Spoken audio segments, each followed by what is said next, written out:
మీరు ఒంటరిగా ప్రార్థించినప్పుడు నిజంగా ఏమి జరుగుతుంది? ఒకసారి ఊహించండి.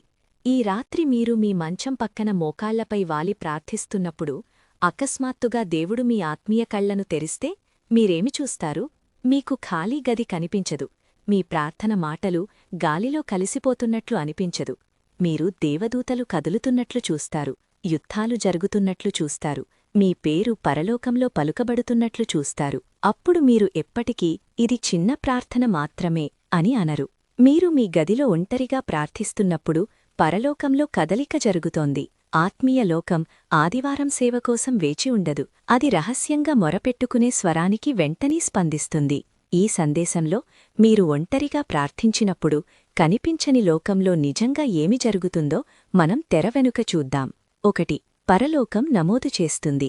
యేసు మత్తయి 6:6లో ఇలా చెప్పారు: నీవు ప్రార్థించునప్పుడు నీ గదిలోనికి వెళ్ళి తలుపు మూసి రహస్యమందున్న నీ తండ్రిని ప్రార్థించుము. రహస్యములో చూచువాడు తండ్రి. అంటే ఆ గది ఖాళీ కాదు, అది గమనించబడుతోంది. కీర్తన 56:8 చెబుతుంది: నా కన్నీళ్లను నీ సీసాలో ఉంచితివి. మీరు గోప్యంగా కన్నీళ్లతో చేసిన ప్రార్థన దేవుడు కేవలం వినడమే కాదు, నమోదు చేస్తాడు.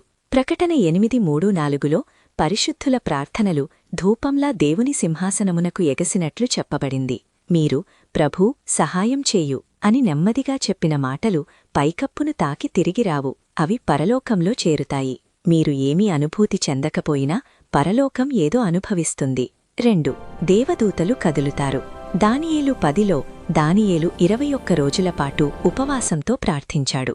ఏమీ కనిపించలేదు. కాని దేవదూత వచ్చి చెప్పింది: నీవు మొదటి రోజునుండే నీ మాటలు వినబడినవి. అతను ప్రార్థించిన క్షణం నుండే ఆత్మీయ యుద్ధం ప్రారంభమైంది. పారస్య అధిపతి అడ్డుకున్నాడు. మిఖాయేలు సహాయం చేయడానికి వచ్చాడు. దానియేలు తన గదిలో బలహీనంగా ఉన్నప్పుడు కనిపించని లోకంలో యుద్ధం జరుగుతోంది. మీరు కూడా కొన్నిసార్లు బలహీనంగా అనిపించవచ్చు. కాని మీ ప్రార్థన వల్ల ఆకాశంలో యుద్ధాలు జరుగుతున్నాయి. నరకానికి వేదికపైయున్న విశ్వాసి కంటే రహస్యంగా మోకాళ్లపైయున్న విశ్వాసి ఎక్కువ భయంకరం. 3. మీ గది ఒక బలిపీఠంగా మారుతుంది. బైబిల్లో బలిపీఠమనేది ఆత్మీయ మరియు భౌతిక. 3. మీ గది ఒక బలిపీఠంగా మారుతుంది. బైబిల్లో బలిపీఠమనేది ఆత్మీయ మరియు భౌతిక లోకాల మధ్య కలిసే స్థలం. ఆదికాండము 28లో యాకోబు మెట్ల దర్శనం చూశాడు. దేవదూతలు ఎక్కుతూ దిగుతూ కనిపించారు. అతనన్నాడు: ఇది దేవుని గృహము, ఇది పరలోక ద్వారం. మీ గది కూడా అలాంటి ద్వారంగా మారవచ్చు. మీరు అక్కడ నిరంతరం దేవునిని కలిస్తే ఆ స్థలం ఆత్మీయ చరిత్రను సృష్టిస్తుంది. యాకోబు 5:16 చెబుతుంది: నీతిమంతుని ప్రభావకరమైన ప్రార్థన ఎంతో బలముగా పనిచేస్తుంది. ప్రభావకరమైన అంటే పనిచేస్తోంది. ఉత్సాహభరితమైన అంటే శబ్దం కాదు, అంతర్గతంగా మండే నిజమైన ప్రార్థన. మీరు భావోద్వేగంగా బలహీనంగా ఉన్నా మీ హృదయం నిజంగా దేవునివైపు తిరిగితే ఆ ప్రార్థన ఆత్మలో క్రియాశీలంగా ఉంటుంది. 4. మీరు లోపల నిర్మించబడుతున్నారు.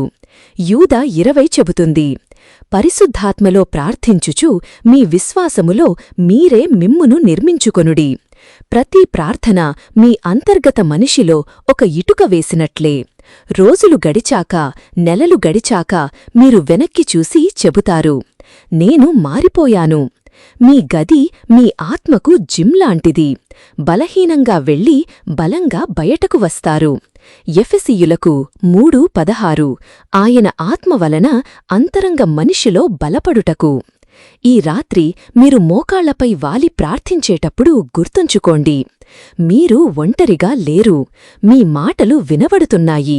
మీ కన్నీళ్లు నమోదవుతున్నాయి. దేవదూతలు కదులుతున్నారు. యుద్ధాలు జరుగుతున్నాయి.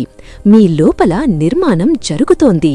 మీరు చిన్నవారిగా అనిపించవచ్చు, కాని రహస్యంగా మోకాళ్లపై వాలినప్పుడు మీరు పరలోకాన్ని కదిలించే వ్యక్తి.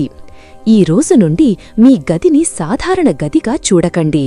అది ఒక బలిపీఠం. అది ఒక యుద్ధ కేంద్రం. అది పరలోక ద్వారం. ఇక మీదట చిన్న ప్రార్థన అనే పదం మీ జీవితంలో ఉండకూడదు. ఎందుకంటే రహస్యంగా చేసిన ప్రార్థన శాశ్వత ప్రభావాన్ని సృష్టిస్తుంది.